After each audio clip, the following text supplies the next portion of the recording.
Hello YouTube! Welcome one and all to my first YouTube video. Today I'm going to be doing a team introduction and draft analysis for Fantasy Pokemon Entertainment. I am Radioactive Mayo, or just Mayo, coach of the Connecticut Corviknights. So without any further ado, let's get into this. So now, before I dive into the team and everything, I want to talk a little bit about this Pokemon League and the rules and the format. So in Fantasy Pokemon Entertainment, there are 16 teams. Now, all National Dex Pokemon are allowed in this league, even if they're not in the Galar Pokédex. All National Dex Pokemon are allowed. Now, there's no Dynamax and no Z moves, but we are using Megas. And important to note here, we can only use Gen 8 moves only. Now, that means that moves like Hidden Power, Return, Frustration, Pursuit are banned. Can't use them. Not in Gen 8. Okay, so there are 11 Pokemon per team, as you can see here. Each team is going to have 1 Mega, 1 S tier, 1 A tier, 2 B tiers, 1 C tier, 1 D tier, and 4 free picks. Now there's a huge tier list put together ranking the viability of all fully evolved Pokemon. So everyone gets 11 Pokemon, and for the 4 free picks, basically you get 400 free points in total to spend on your 4 free picks. And S tier Pokemon are worth 180 points. A tier Pokemon are worth 120 points. B tier Pokemon are worth 100 points. C tier 60 and D tier 40. So you get 400 points to spend on your 4 free picks. And additionally, on top of that, all Mega Pokemon were tiered into 4 tiers. Tier 1 Megas, Tier 2 Megas, Tier 3 Megas, and Tier 4 Megas. Now, based on which Mega Pokemon you pick for your team, you can actually get additional free points. So say you pick a Tier 2 Mega, you get 20 additional free points. Pick a Tier 3 Mega, you get 40 additional free points. Get a Tier 4 Mega, you get 60 additional free points. So that's basically how it works with the free points, but every team is required to draft Pokemon from each tier, 2 B tiers, and then 4 free picks, 1 Mega. So that's that. Now, without any further ado, let's get into my team. So basically, I'm just going to go over the picks that I made for the Connecticut Corviknights in order that I picked them in the draft. Basically, I had a plan going in. I knew what I wanted to draft, and I basically got everything I wanted. So I'm just going to talk about my thought process and why the team synergizes well together. So let's hop into it. Round 1, I think I had the 12th pick overall. It was a snake draft. Round 1, I took Komao. Okay? Now, Komao is extremely threatening. It's dragon and fighting type. The only dragon and fighting type in the game. And it's extremely threatening for a variety of reasons. It gets a lot of unique moves. It gets Clangorous Soul, which boosts all of its stats. Just fucking scary. It gets Dragon Dance. It can be a physical attacker or a special attacker. It could also be defensive, physically defensive, or specially defensive. A lot of versatility.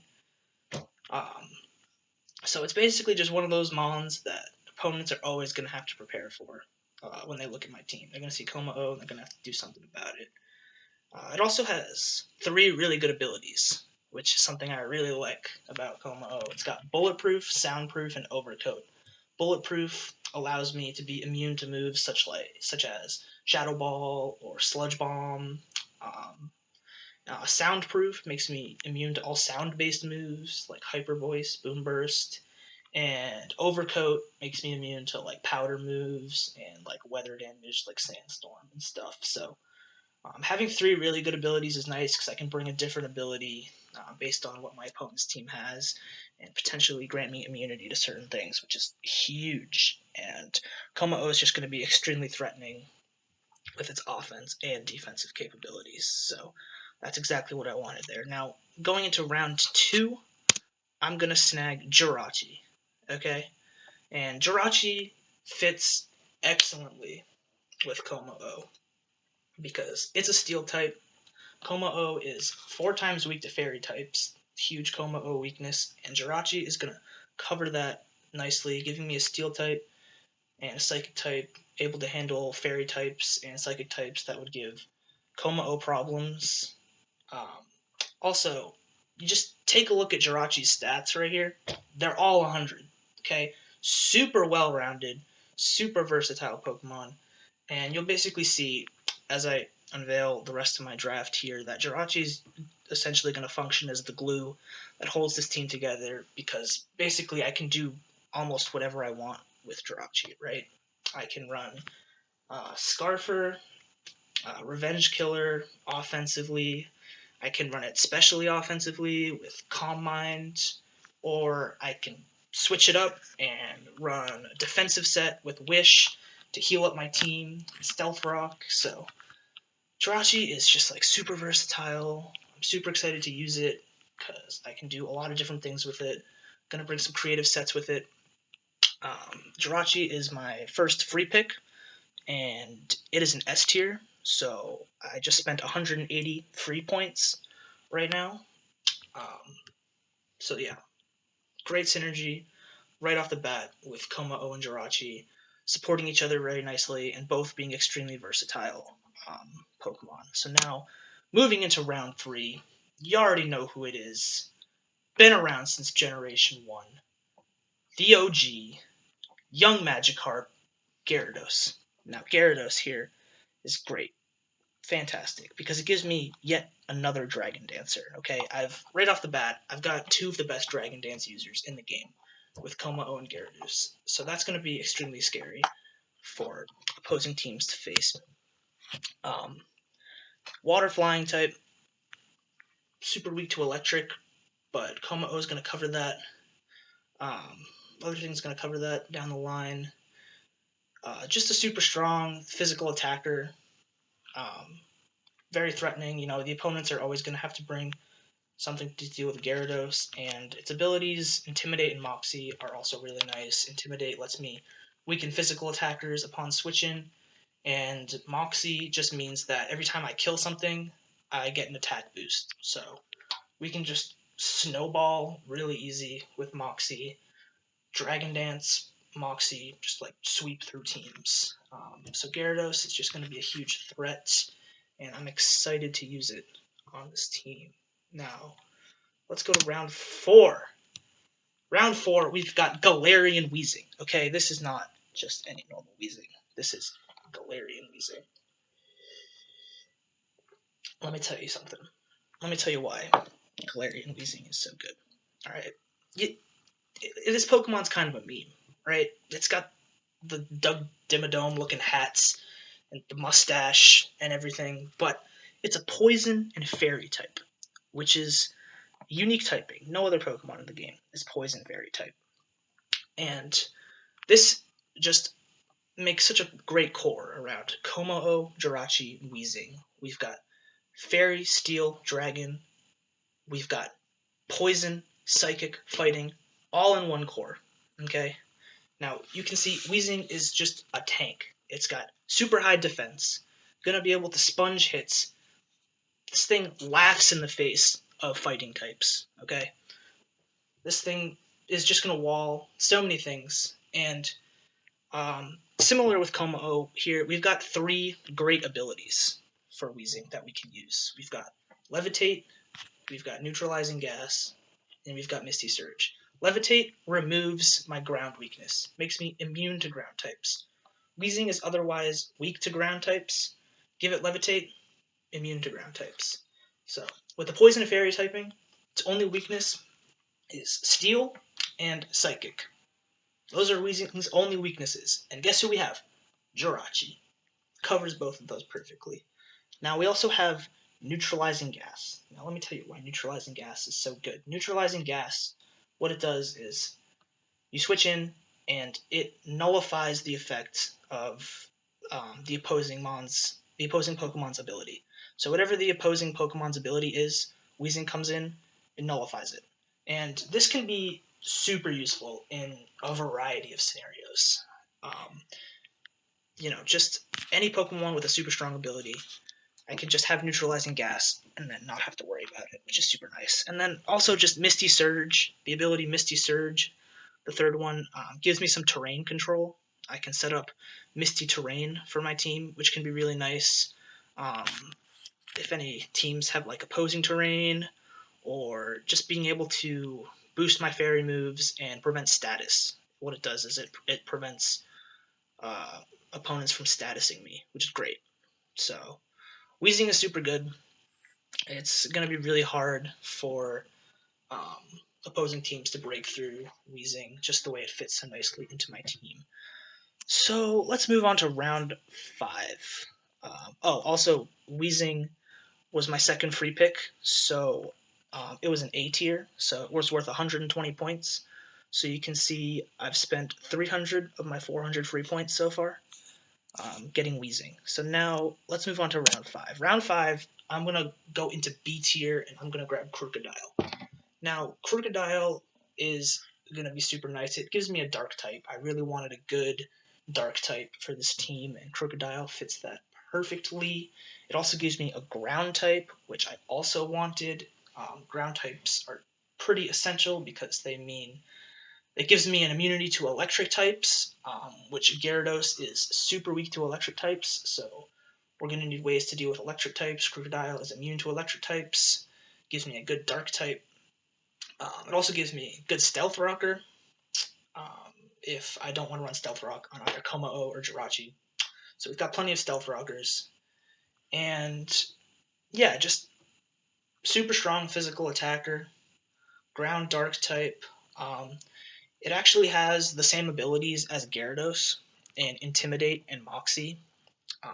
Anger Point is kind of useless, but Intimidate and Moxie, just having 2 Intimidators is really nice for handling physical attackers on my opponent's side.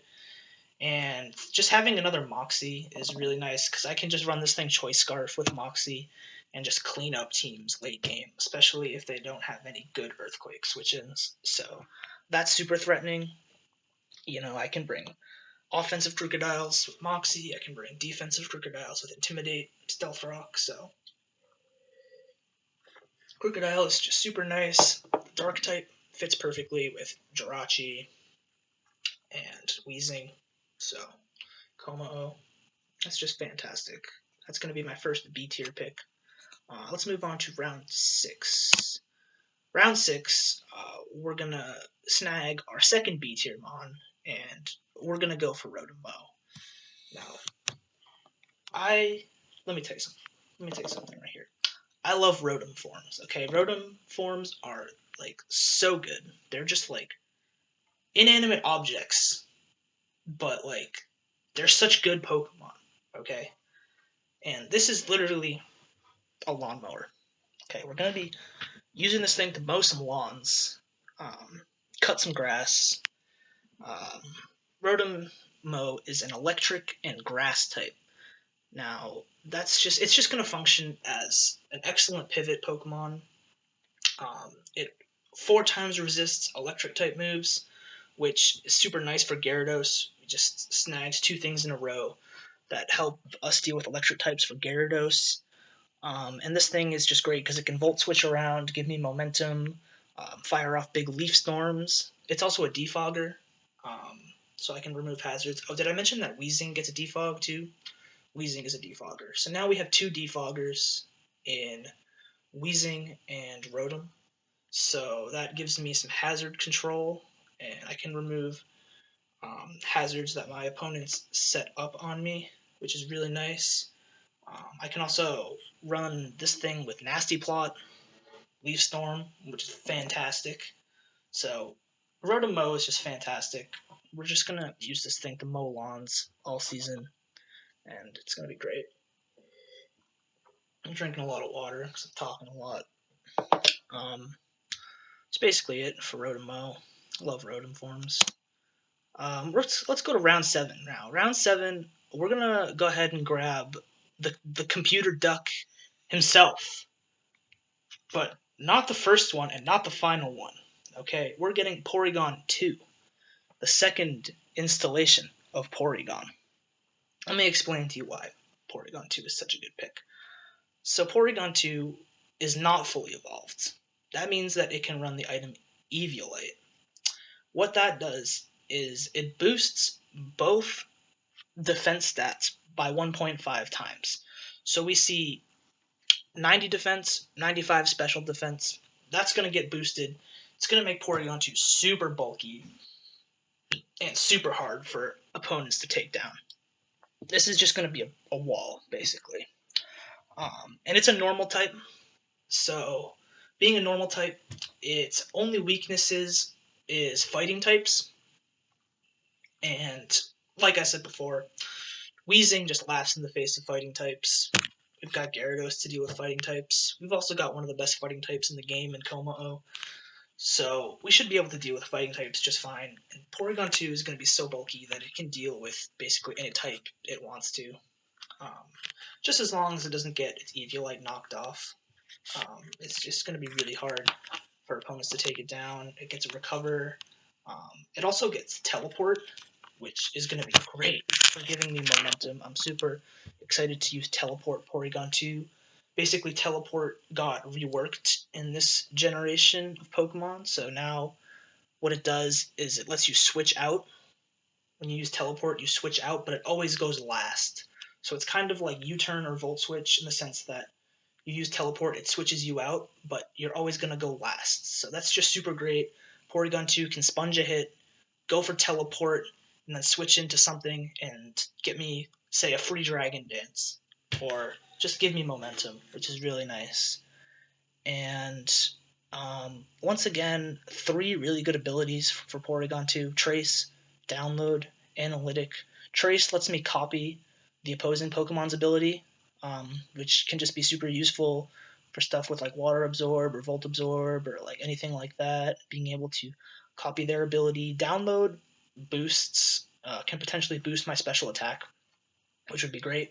And Analytic just gives me another boost if I go last to my power. So Porygon 2 can actually do a surprising amount of damage with 105 special attack, Tri-Attack, Ice Beam, and Thunderbolt. Don't sleep on this thing, okay? Porygon 2. And that's going to be 100 free points. That's going to be a B-tier Pokemon with 100 free points. So you can see that I've spent 400 free points already, and I still have 1 free pick left. So what am I going to do about that? Well, I'll tell you what I'm going to do about that. Round 8, going into Round 8, we're finally going to grab our Mega Pokemon, and we're going to grab Mega Bayonet, okay?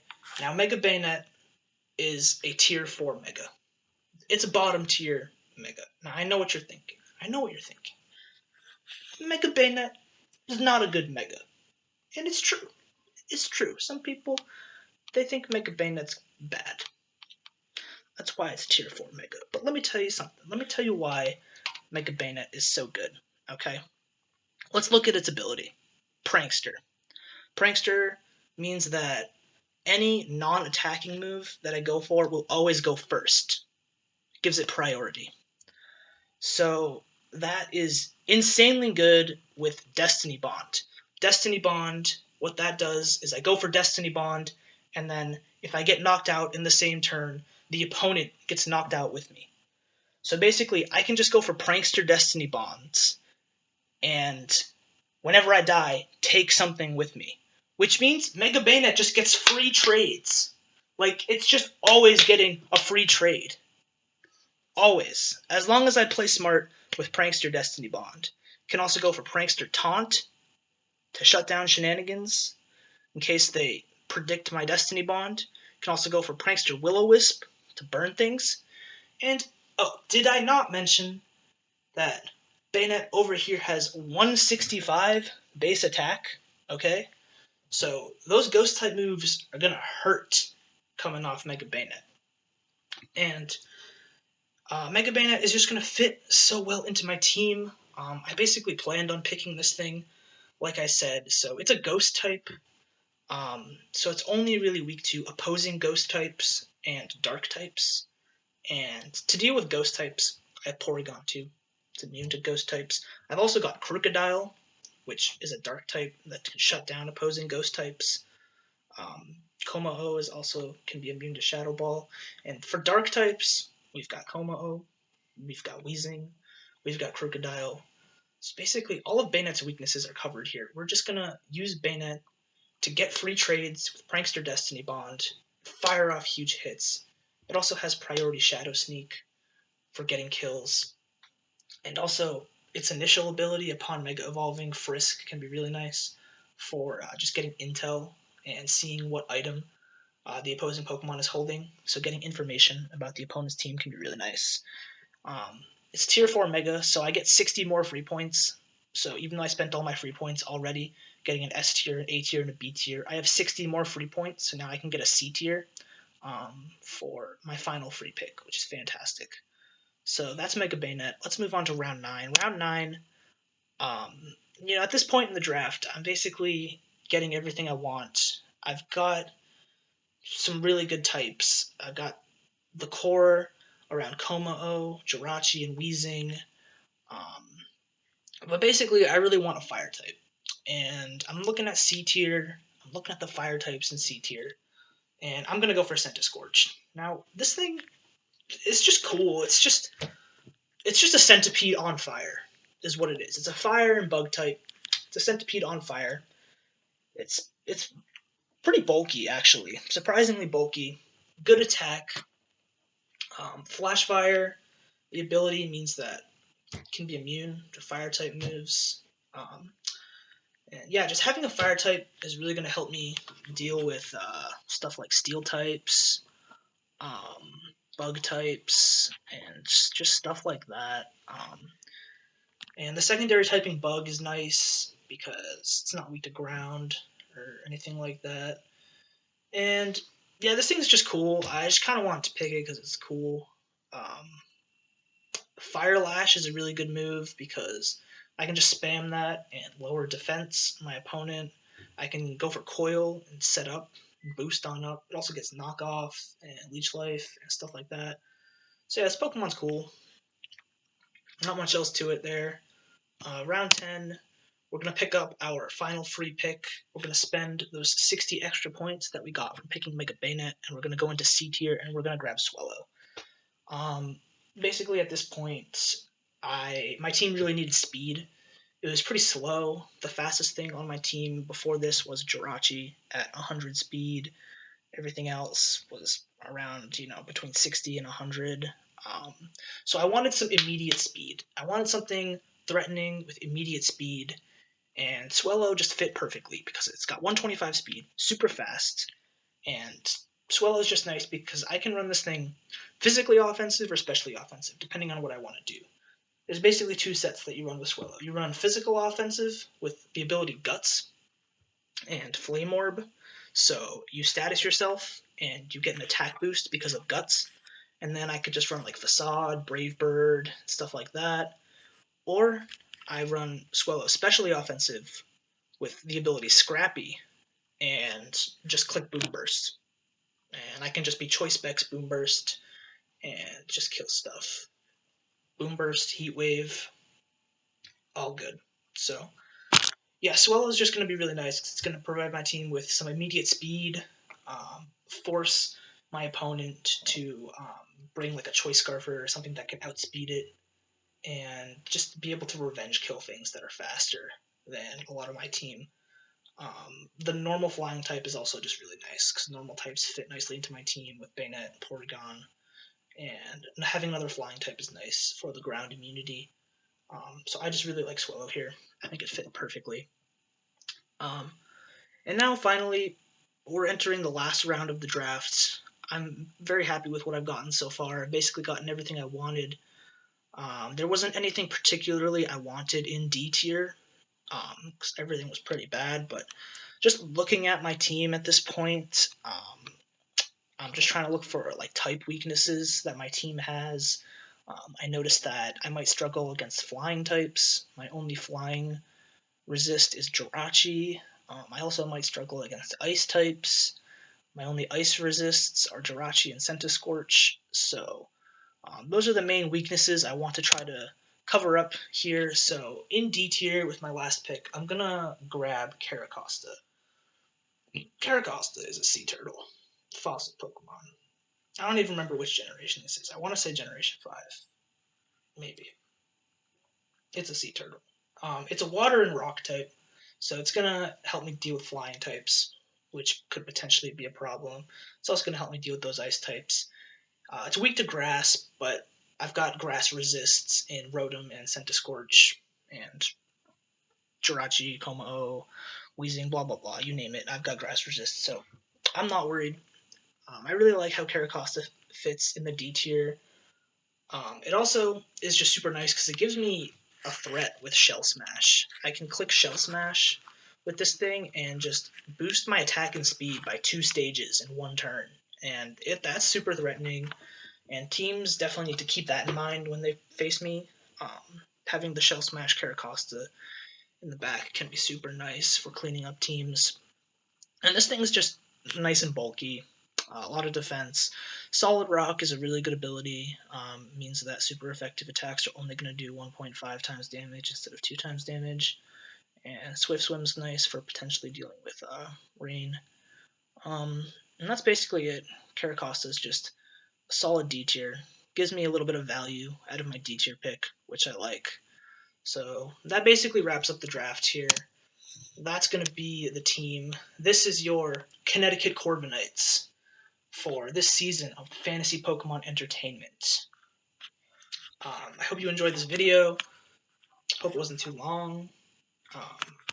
We're going to have matches for this every week, so I'm going to try my best to upload my battle every week on here with some commentary, and I'm going to do some team builder analysis and talk about why I bring certain things to each match and some strategies, and that hopefully you've learned some stuff about competitive Pokemon by watching these videos. Hopefully they're entertaining. I don't know. I just wanted to make these for the fun of it. Just like create some content. Hope you guys enjoy. Hope you're doing well. Hope you have a great day. I'm going to sign off now. Until next time, goodbye.